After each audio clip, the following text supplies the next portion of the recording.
Dalawang Army Detachment sinalakay ng mga armadong grupo sa Maguindanao del Sur. 4 na miyembro naman ng CAPGU ang sugatan. Detalye na balita mula kay Aris 19.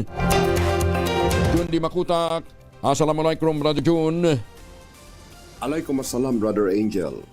4 na miyembro ng CAFGU na sakop ng 90 Infantry Battalion ang sugatan sa magatabing bayan ng Ampatuan at Dato Hofer, Maguindanao del Sur. Makaraang sumalakay ang mga armadong grupo na hinihinalang Dawla Islamiyah Hasan Group.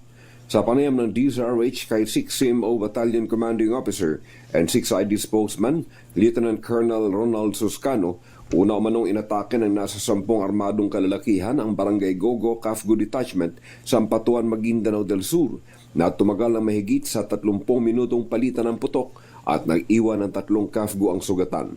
Kasunod na sinalakay ng mga armado ang isa pang CAFGU detachment sa Barangay Labu-Labu, Dato Hofer, Maguindanao del Sur na nag-iwan naman na isang miyembro ng CAFGU ang sugatan.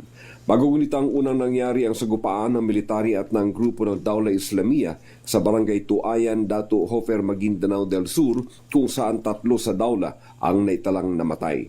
Sa insidenteng ito, patuloy ang focus military operations laban sa naturang armed group habang nasa stable condition na umano ang 4 na sugatang CAFGU. Mula sa Central Mindanao, RH19, Jun Di Makutak, DZRH, una sa Pilipinas, una sa Pilipino. Sukran Jun, maraming salamat.